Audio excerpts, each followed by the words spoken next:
ahora tu casa en Israel.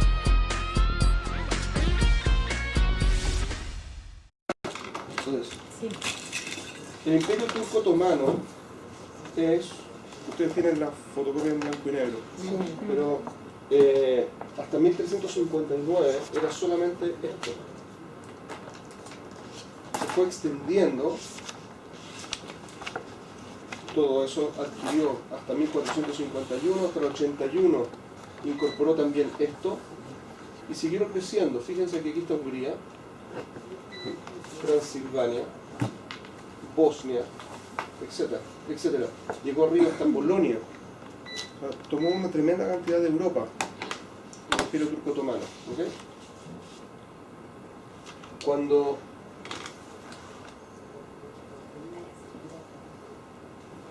Napoleón atacó, perdió el Imperio Turco aquí un montón. Y perdió acá también un montón. Y se redujo a la porción que tenía al final, hasta aquí, 1856.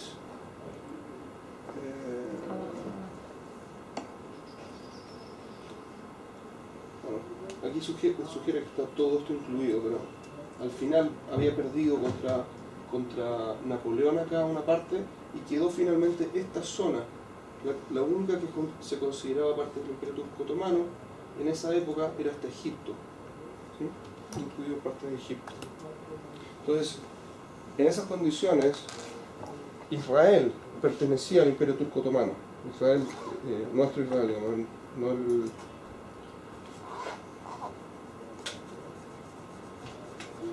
Después vino la Primera Guerra Mundial.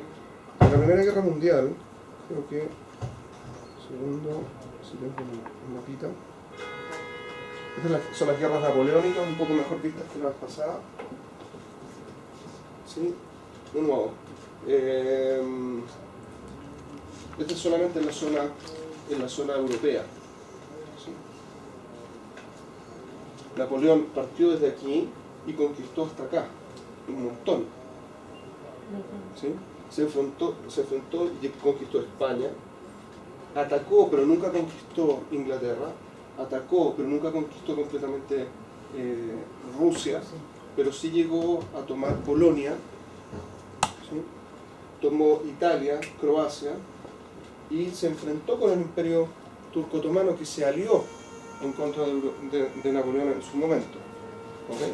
En esas condiciones fue que Napoleón aquí fue donde sacó, con todo esto, sacó los guetos. Los guetos habían partido en Italia en el siglo XV y se habían propagado por toda Europa.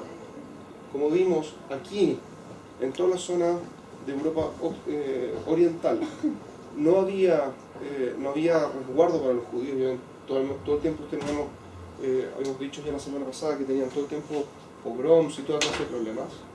¿Sí? Pero una vez que vino Napoleón y conquistó todo esto, desaparecieron los problemas en toda esta zona para los judíos. Cuando perdió Napoleón, después de las guerras napoleónicas de 1810, del 10 al 17, no me acuerdo exactamente qué fecha fue, cuando perdió Napoleón, entonces los gobiernos de la época decidieron reinstaurarlo, y entonces se presentó la modificación de la postura judía en este tema. Un segundo, aquí está.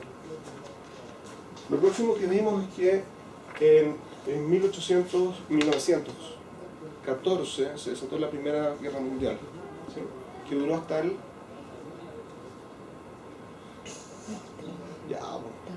hasta 1918, pero casi.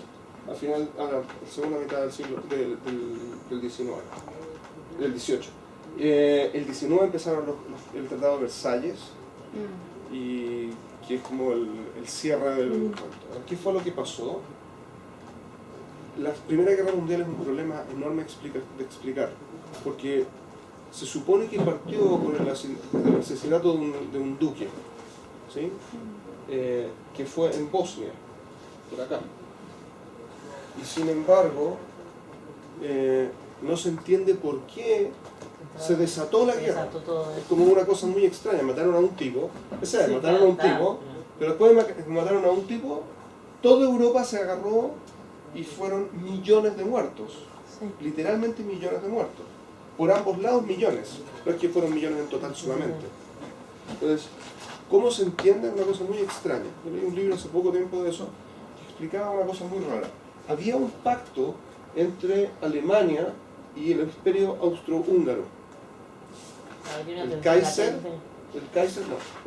y el Imperio Austrohúngaro tenían una unión, ahí, un pacto de ayuda.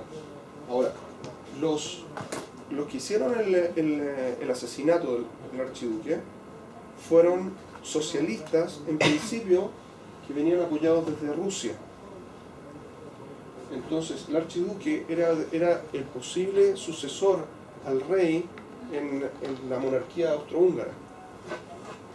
Entonces, los austrohúngaros lo consideraron un ataque como una declaración de guerra de los rusos. Los rusos, ¿sí?, empezaron a desarrollarse y llegaron tenían trenes y eran muy peligrosos, y producto del pacto de unión entre los alemanes y los austrohúngaros, cuando finalmente fue Polonia y la zona, esta gente, los austrohúngaros, los que desataron la guerra, entonces no les quedó otra a los alemanes que tomar también partido por los austrohúngaros producto del pacto, cosa que tampoco es muy comprensible. En principio podrían haberse deshecho del pacto, pero por algún motivo, una cosa de honor y porque eran de familia. Estos dos eran de la misma familia, que en realidad también era la familia del rey de Inglaterra. Muy interesante, le mandaba cartas mientras se estaban matando en Francia. Aquí los dos reyes le mandaban cartas a Willy, al rey de Europa, querido Willy. Una cosa bizarra. Pero bueno, dura poco el protector. ¿Puedo cambiarlo un segundo? ¿El protector?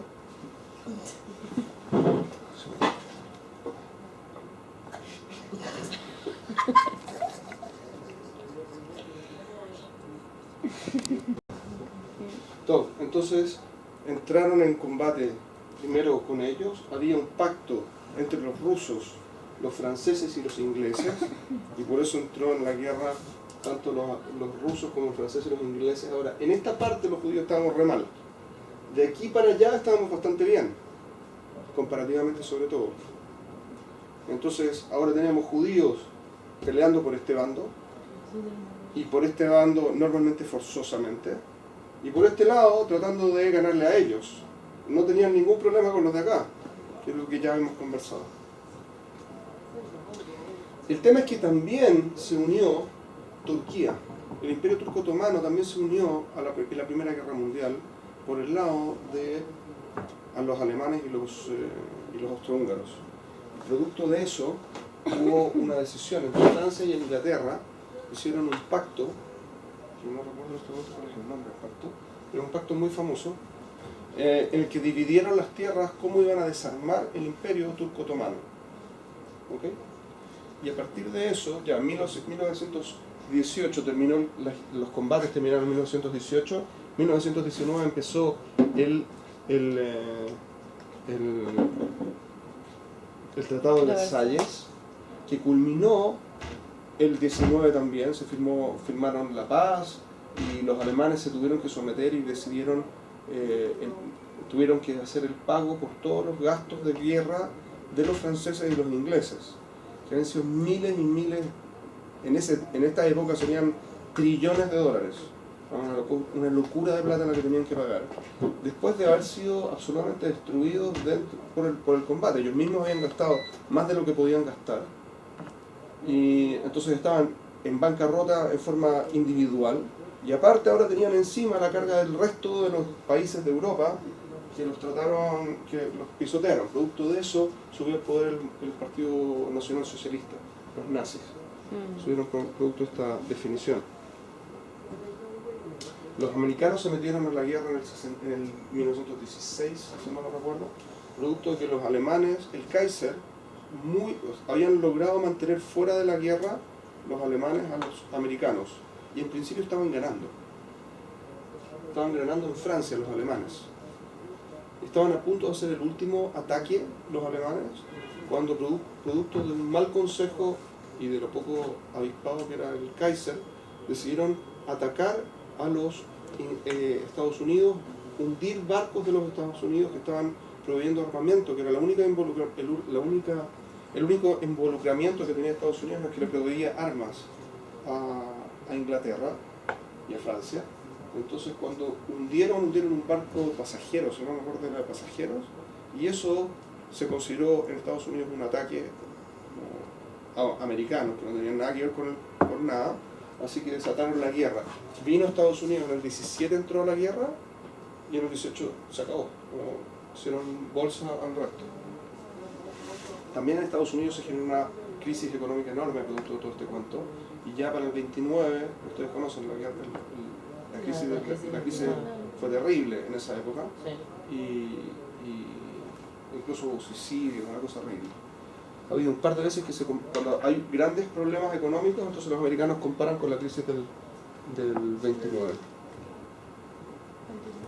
Ahora, terminando la Primera Guerra Mundial, cuando empezó el Tratado de Versalles, a ese entonces, como ya hemos visto, existía este movimiento sionista.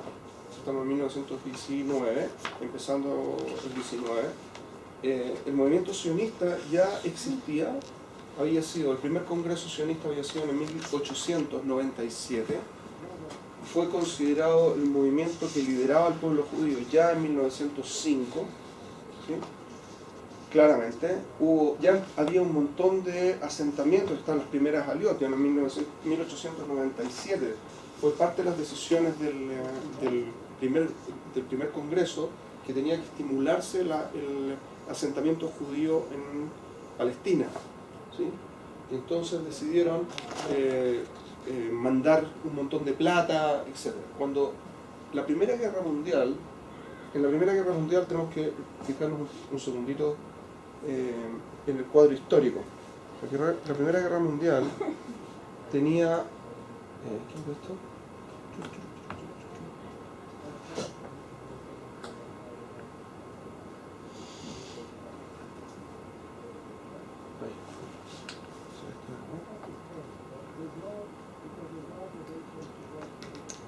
Voy a dejarlo acá.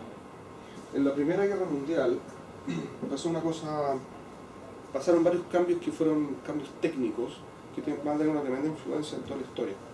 El primero es que hasta la Primera Guerra Mundial el combustible fundamental de todas las armadas del mundo era el carbón. En la Primera Guerra Mundial esto cambió a ser el petróleo. Los tanques y todos estos cuentos se inventaron en esa época porque recién, para hacer la idea, recién en ese momento los autos están empezando a funcionar. Los primeros autos particulares, los camiones, son de principios del siglo XX. Dado eso, lo que antes era el carbón pasó a ser de repente el petróleo. ¿Dónde está el petróleo? Acá. Acá está el petróleo. ¿Sí? Desde Asia Menor y la península arábiga hacia acá es donde está distribuido fundamentalmente el petróleo. Entonces, uno de los grandes pasos es que se tenían que asegurar, los dos lados tenían que asegurar el petróleo. Uno. Otra cosa importante que pasó es que hubo el descubrimiento de la pólvora sintética. El salitre sintético y la acetona, en el fondo, que es uno de los componentes básicos para generar la pólvora. Y como estábamos hablando de millones de soldados en ambos lados, la cantidad de pólvora que se gastaba era una locura. Las reservas fundamentales de pólvora, de hierro y por lo tanto de manufactura, de armamentos y de pólvora estaban en Alemania, en la zona de Alemania. ¿Ok? Los rusos también tenían, pero los rusos quedaron deshabilitados completamente con la revolución del 17. Los rusos tuvieron una revolución comunista del 17, que primero fue una revolución sin pies ni cabeza, pero después se la tomaron los trotskianos, ¿sí? Y los bolcheviques, y se convirtió en la revolución comunista que mató a toda la casta de todos los ¿cómo se llama? Príncipes, princesas, reyes y todo el cuento, los zares, qué sé yo. Así que ellos salieron de la película en 1917, que es más o menos la época en la que entró Estados Unidos. Se sacan una idea histórica.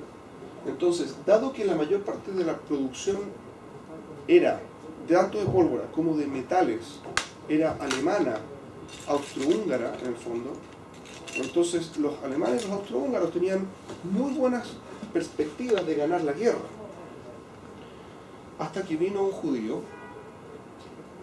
de apellido Weizmann, que lo deben haber escuchado, es el primer presidente de Israel, y Chaim Weizmann inventó la acetona sintética y producto de eso el salitre sintético, y por eso, producto de eso, creo que es el salitre sintético, y producto de eso la pólvora quedó en manos también de los ingleses. Los ingleses ahora podían usar pólvora en la misma cantidad que tenían los alemanes, y eso salvó a Inglaterra. Así que, ¿cómo pagaban los ingleses? Los ingleses tenían tengo aquí un mapa del Imperio Británico para la época.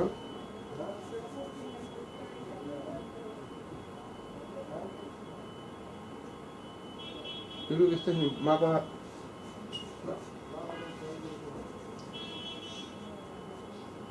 Por algún lado tengo un mapa del Imperio Británico, pero no lo voy a buscar ahora. El Imperio Británico tenía desde Japón y China hasta zonas en América Latina de hoy. Pero tenía asentamientos en todo el mundo, tenía un 25% del planeta, una tremenda cantidad de tierras. Los británicos, en esa época no había aviones, así que el funcionamiento del imperio era producto de los barcos, así que también los británicos dependían del petróleo. Así que había un interés muy grande, tanto de los alemanes, desde el punto de vista de la guerra, como de los británicos, por mantener el imperio, de hacerse de todo este territorio de acá. ¿Ok? ¿Sí? ¿Qué era lo que había creado? La acetona sintética. Entonces, ¿cómo pagaban los ingleses? Los ingleses vieron que el costo de mantener el imperio se estaba yendo a las nubes, sobre todo con una guerra. Los imperios se sostienen siempre con los impuestos que pueden cobrar a los países que son dominados por el imperio. Entonces, dado los problemas políticos y militares en los que estaba metido Inglaterra, ya no podía tener control de ni recolectar la cantidad de impuestos que requería. Entonces ya no podía solventar, tener un imperio tan grande. Así que decidieron empezar a deshacerse de sus tierras, producto de la Primera Guerra Mundial en principio. Pero fundamentalmente después, cuando quedaron en quiebra absoluta y rotunda, fue la Segunda Guerra Mundial. Entonces, al principio tenían la intención de distribuirse esto. Picot es uno de los dos nombres del tratado que yo les decía. Spike Picot, una cosa así se llama el tratado. Y en ese tratado lo que hicieron los ingleses junto con los franceses es dividir este territorio completo. Esto ya lo tenían bajo control los ingleses. Todo esto lo dividieron y pusieron los límites de los nuevos países una vez que ganaran la Primera Guerra Mundial. Y es así como estaba aquí el mandato francés. Los ingleses estaban a cargo de Egipto. El mandato británico, del que vamos a hablar un rato más largo, y toda esta zona de acá que estaba también dividido entre franceses e ingleses. ¿Okay? Este tratado fue firmado durante la Primera Guerra Mundial, pero fue la base con la que los británicos pagaron los favores tanto de petróleo como de gente y como de apoyo bélico, y en el caso de los judíos por la acetona también, por la acetona sintética, a los distintos países. Entonces, cuando había alguien que había ayudado al Imperio Británico, dado que no podían hacerse de nueva tierra y dominarla bien y sacar plata de ahí, como para solventar el imperio, entonces lo que hicieron es, ok, ven este pedazo de tierra, te lo regalo. Y eso fue el origen de la división de los países. Aquí ustedes tienen un mapita de la zona, Irán, Irak, Siria, Líbano, Jordania, Arabia Saudita y Egipto son todos países construidos en esa época. Egipto no tanto, pero todo el resto seguro que sí. Todas estas zonas de acá fueron países que diseñaron los franceses y los ingleses para darle pago a familias reales que fueron los que se hicieron cargo de los distintos países. ¿Okay? Son un poquitito mayores que nosotros en edad. Jordania, el 22 se cerró la Liga de las Naciones, asignó los mandatos. El concepto de los mandatos es el siguiente. Una vez que terminó la Primera Guerra Mundial, había que redistribuir las tierras y se establecieron algunos mandatos para fijar poblaciones que tuviesen un lugar donde vivir. Una de las poblaciones que fue representada tanto en el Tratado de Versalles como en la Liga de las Naciones fue la población judía. Y la población judía fue representada por el movimiento sionista, Weizmann particularmente. Dado eso, en principio la declaración de los mandatos dice, yo lo leí en algún momento, dice que es obligatorio de los países que van a ser poseedores de los mandatos establecer países funcionales para las poblaciones en las que se trata. Particularmente el mandato británico, que es el que nos va a centrar a nosotros en la historia de Israel, era esto.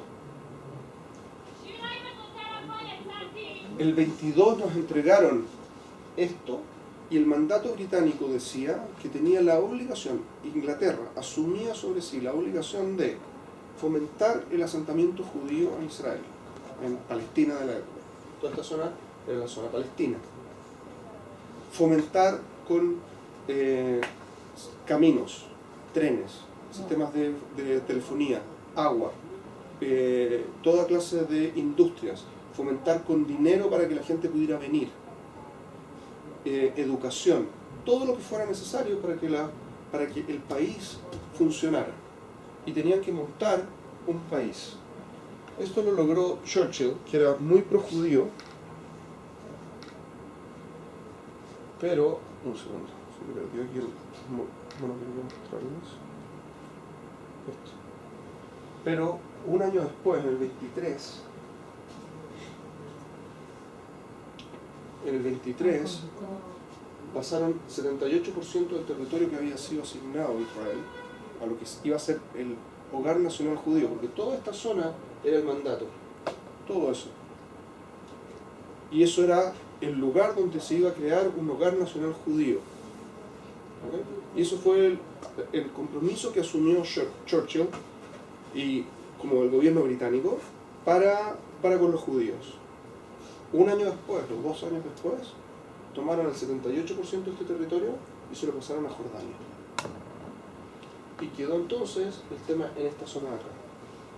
Entre la Primera Guerra Mundial y la Segunda Guerra Mundial, los ingleses tenían como lógica que cada población religiosa tenía los mismos derechos. Entonces había que poder tratar con una sola persona de cada uno de los ámbitos religiosos. Producto de eso generaron lo que se llamó el Rosh, se llama el Rab Rashi de Israel, y de ahí surgió Rav Kook. Rav Kook fue el primer Rab Rashi de Israel del mundo ashkenazí. El mundo sefaradí es el Rishon LeZion, es otro personaje que nunca contó en esta historia, en el fondo nunca fue parte de este cuento político. Pero así como lo hicieron con los judíos, también lo hicieron con los cristianos y particularmente con los musulmanes. De los musulmanes hubo un gran mufti de Jerusalén, ¿sí? El personaje no recuerdo cómo se llamaba, pero es un tío de Arafat. ¿Has escuchado hablar de Arafat? Él fue el gran mufti de Jerusalén y fue el que montó la decisión de quién iba a ser, estuvo a cargo de un judío. El Imperio Británico decidió que el mandato iba a ser gobernado por un gobernador que iba a estar en el lugar, y tomaron a un judío, ¿sí?, laico para que se hiciera cargo, porque iba a ser el más pro el funcionamiento de este país. Este judío laico tomó a uno de los peores enemigos de los judíos, de los árabes, y lo convirtió en el líder. ¿Quién era? No me acuerdo cómo se llamaba, pero me puedo traer todos los nombres, tengo muy mala memoria. No. Mala memoria de nombres, perdón. terrible. Por ahí lo voy a encontrar, pero no sé. Lo puso ahí. Al-Husseini, el apellido Al-Husseini, es el gran mufti. Y este judío, No, pero digo, ¿quién era el judío que lo puso a este? eso sería la zona rara. Ah, Entonces, ¿qué es lo que hizo? Este tipo puso al gran mufti, le dio poder y lo ayudó, incluso lo ayudó. Este fue el mismo que después tuvo trato con Hitler y trató de, y generó las SS en Siria y trató y mató montones de judíos en los Balcanes. Este mismo gran mufti de Jerusalén, que este simpático, lo había puesto en su lugar. Es del Partido Laborista, no me acuerdo cómo se llama, este tipo.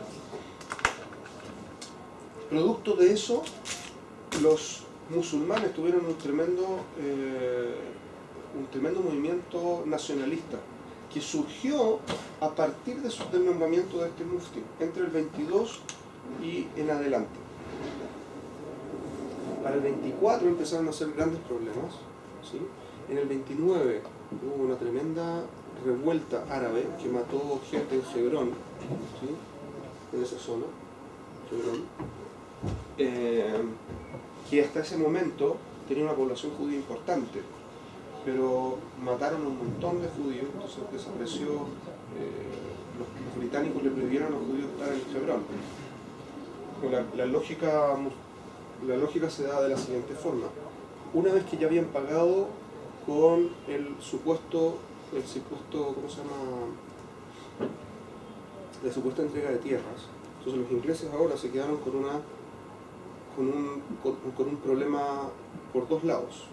Por un lado tenían los judíos, con los que se habían comprometido, por el otro lado tenían a los árabes. Los árabes, para que sepan un poco de números hoy, judíos en el mundo, ¿cuántos hay? Más o menos. ¿Cuántos son los judíos en el mundo? 6, 8. No.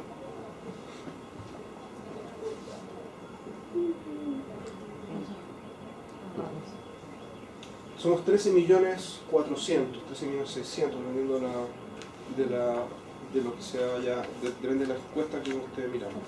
Probablemente somos del orden de 12 millones, porque las encuestas normalmente Ahí están... se cuentan también a los reformistas. Sí, son judíos. El problema es que dentro de los reformistas hay muchos que no son judíos, que se creen judíos. Exacto. Y por eso ella está diciendo... Por eso pregunto, porque no tienen madre judía porque y no alágicamente, alágicamente no son judíos, Ah, pero tienen algún antepasado judío. Por eso está preguntando lo que está preguntando. Efectivamente, por eso yo tendo a pensar que somos más o menos unos 12 millones de personas, no 13 y medio ni casi 14 millones, que es lo que dicen las encuestas, ¿okay? Pero eso es más o menos el número que se baraja en el mundo. Siendo así, ¿cuántos son los musulmanes? 1.200 millones. 1.400 más o menos. Pero sí, muy cerca de lo que hasta hace unos 15 años atrás, más o menos 1.200. Así que, ¿dónde hay mejor mercado para vender servicios, insumos, productos? ¿Entre los judíos o entre los musulmanes? Entre los musulmanes. ¿Y quiénes tienen más acceso a materias primas que sean necesarias? ¿Los judíos o los musulmanes? ¿Primaria? Primarias. Los musulmanes, porque tienen el petróleo, particularmente el petróleo. Vamos a ver que eso tiene un impacto enorme en cómo funcionó después la historia. Hechos Tajles. Después de que se generó la división, ¿sí? Quiero seguir mi puntero, no olvidarme.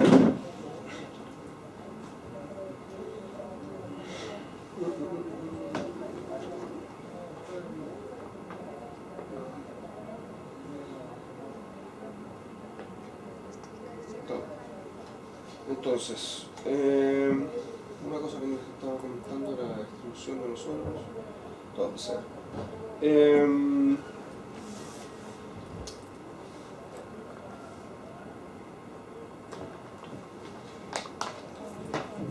Entonces, nosotros estábamos distribuidos fundamentalmente ahora, después de la Primera Guerra Mundial, en Europa, Estados Unidos, los dos grandes centros, y después estábamos desarmados por todo el mundo. Latinoamérica era una de las partes más, pero no era una parte de las grandes, era prácticamente minoritaria con respecto tanto a Estados Unidos como a Europa.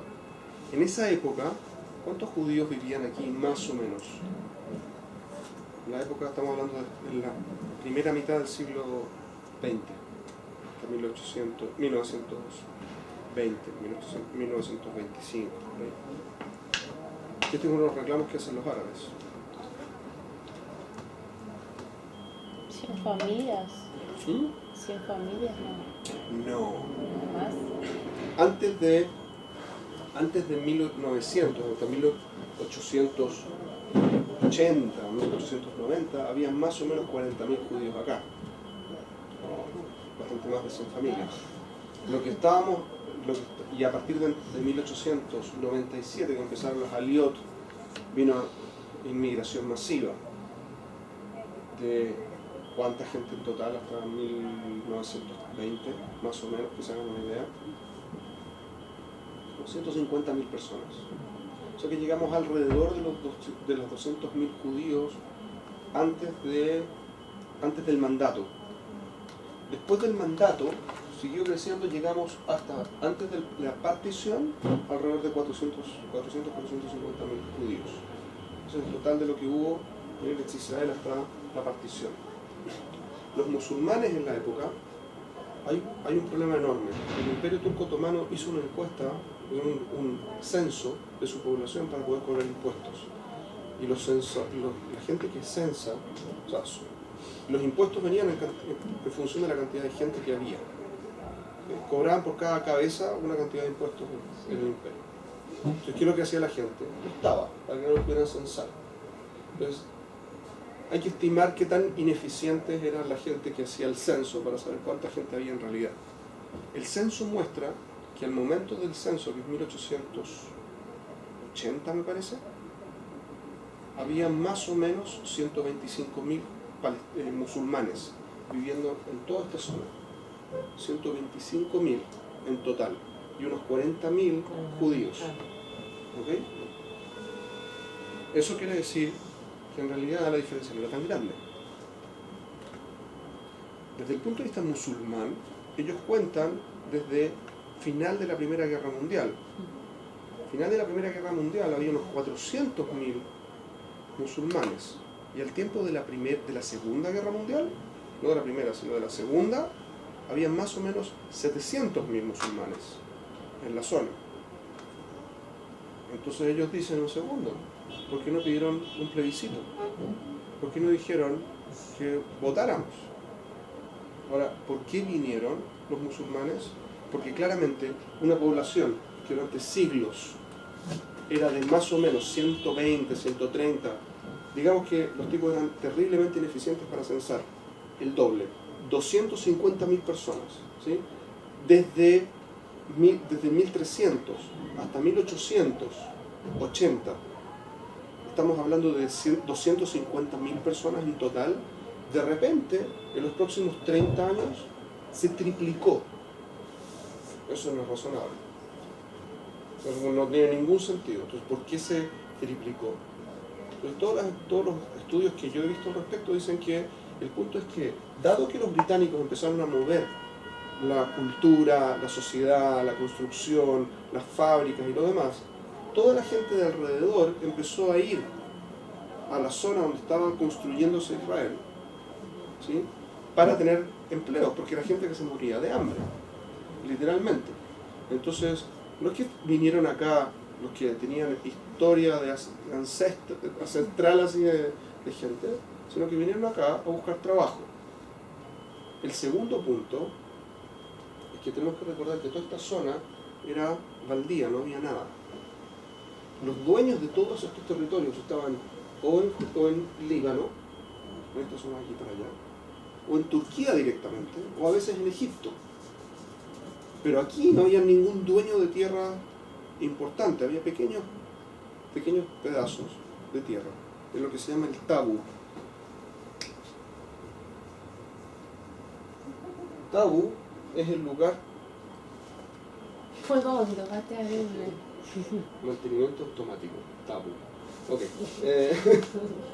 Finalizar.